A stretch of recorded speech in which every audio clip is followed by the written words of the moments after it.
Good afternoon. Hi, this is Glenn from Principal IT. That right? Yeah, that's correct. Brilliant. Um, yeah, if you just want to start off by telling us what you do, for how long you've been doing it for, give us an introduction to yourself, please. Yeah, so I am the managing director of Principal IT Recruitment. I specialise in IT recruitment. Personally, I've been doing that for about for my sins 10 years. For myself, we actually launched Principal IT in January 2021. So we've just had about what's that, 18 months worth of trading. Yeah, going really well. Bit of a daunting task moving from being a recruiter to actually running a business, Yeah, and doing it sort of recruitment and running a business. You don't realise how much is entailed in running a business until you actually do it. diving Um, in.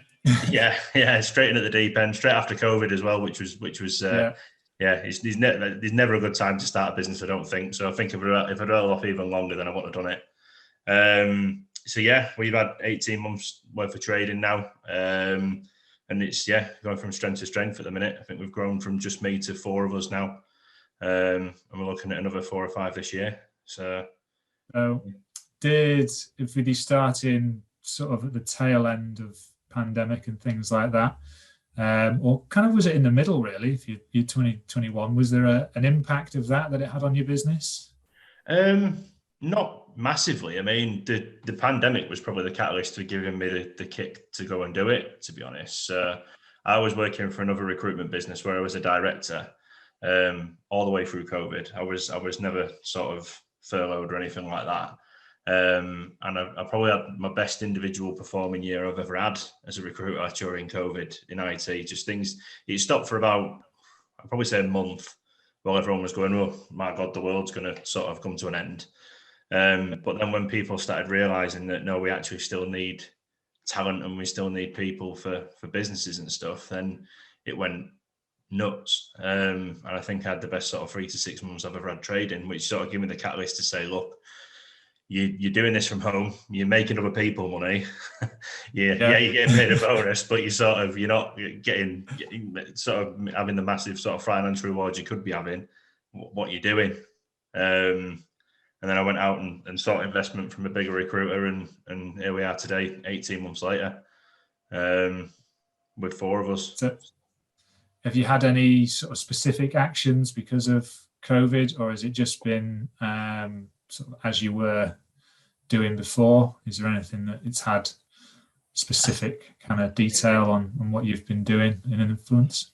The only thing that's changed really is candidate behaviour, especially being in recruitment. So pre-pandemic, it was very much, obviously you had companies with massive offices, and everyone has had to actually go to work. Whereas now sort of it's more, instead of people asking, is there remote working? I get asked questions of how much remote working is there, basically. And it's been really sort of getting on to looking at how candidates behave, but also sort of looking at how we're attracting those candidates to roles for clients, and advising clients how to attract people in a post sort of COVID world.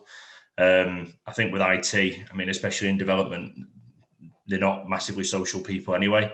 So Yeah, the more remote you can get, the wider you sort of stretch your circle. And I think that's really the only change we've had day to day as a business, is making sure that our clients are offering what the market's looking for at the minute.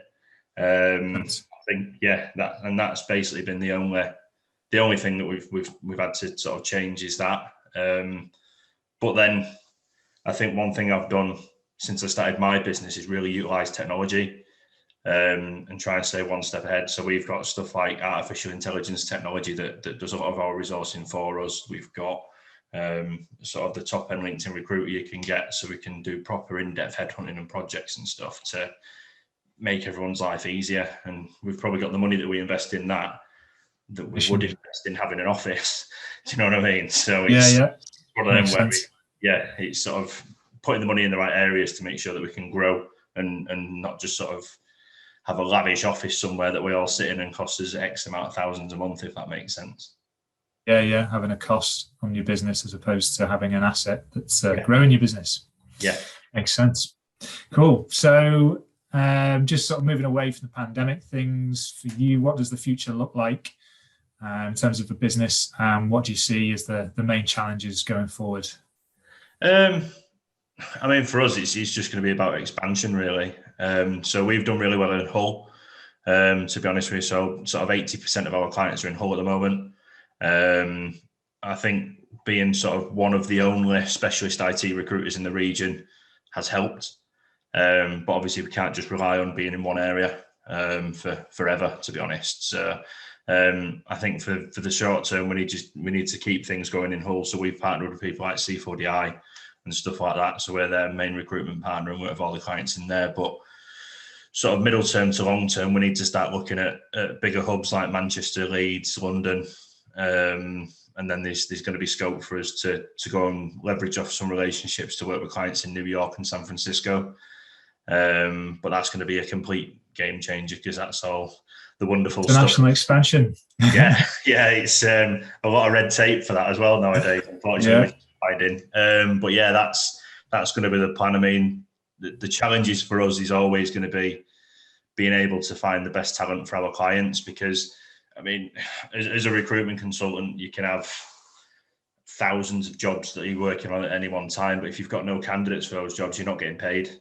So it's going to be being able to get to the talent first, really, and attract the talent and maintain that within clients, really. So, yeah, I think over probably the last 5 or 6 years, it's really changed from being a client-orientated market to a candidate-orientated market.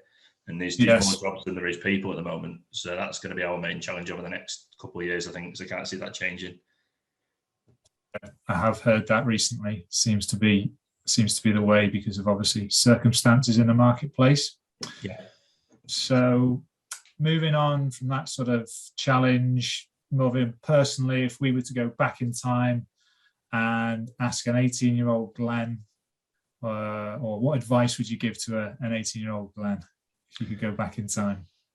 I think for me, I mean, I had a lot of failures leading up to start my own business. So I was medically discharged from the army, and then I've sort of floated around call centers for a couple of years until I accidentally fell into recruitment, which was weird because I don't think anyone leaves school because I want to be a recruiter. And I think sort of one thing that sticks out in my mind over that, especially the last 10 years in recruitment, is FAIL stands for first attempt in learning. So just don't sort of take failures as a negative, take them as a positive, because you can always learn and move forward. I mean, in the first 18 months of running Principal, I've made some ridiculous mistakes, do you know what I mean? And banked on stuff that haven't come in and stuff. But as long as you learn from it and move forward, that's the main thing. And just because there's 2 or 3 doors being shut in your face straight away doesn't mean that the fourth or fifth one won't open. So I think that definitely is sort of first attempt in learning is something I'd say to be 18-year-old me. Like that. That's a good answer. So what inspires you, or is inspiring you currently? That might be a family member. It could be someone famous, or it might be something within your business, team members, things like that. I mean, to be honest, what gets me out of bed every morning is watching something that I've started grow more than anything. And watching the guys that I brought into the business do really well. So we've had sort of 2 people join the business that have never done recruitment before in their life, and they've never done IT. They don't know a lot about IT, to be fair. And sort of within the first 6-8 weeks, they were both doing placements and continue to do placements now, and have gone from earning sort of minimum wage in sort of a caring environment. Because I took 2 people on from care that through the pandemic, as you probably know, we got absolutely hammered through COVID and all the rest of it. You've helped them transition. Yeah, being able to give those guys something where they don't have to work 50, 60 hours a week to earn a decent wage, where they can have the flexibility with the families and succeed at something as well. It's been really good, to be fair. I think the main thing for me is making sure that my team are a success. So it's quite weird when you're in recruitment. Obviously, you are any sales environment. You're competitive with everybody. Everybody you work with, you're competitive with. And when you take that step from being a recruiter to a director, and you're trying to elevate other people, it is quite difficult to get out of that mindset of well, I still want to be the best, but I need you guys to be the best as well. But that's been probably the best part for me is watching people grow and achieve more than anything, to be fair, and do well, and in turn makes the business do well. So that's what inspires me every day, to make sure the guys are doing really well, to be fair. So stuff, a lot of satisfaction, I can imagine, from that. Yeah, a lot of satisfaction. Some head banging against the walls sometimes with sort of when people are learning. But again, you got to be patient with that as well, because these times where I'm guilty of going, well, what have you not done that for? Well, because I've not been told to do such and such. And you go, well, I'd have done that without thinking. But that's because I've been doing it for a very, very long time. Do you know what I mean? So yeah, it's automated.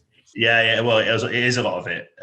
So yeah, that's been really good, to be fair. And I can't wait to sort of go from 4 people to 8 people and 8 people to 12 people and get to the point where we've got teams all over the show, to be honest, which is, again, going to bring a whole new set of challenges. But like I say, bring it on. It'll be good. So, good stuff. Okay, so lastly, are there any sort of, I suppose, offers in your sector, but latest news, anything about the business that you'd like to mention?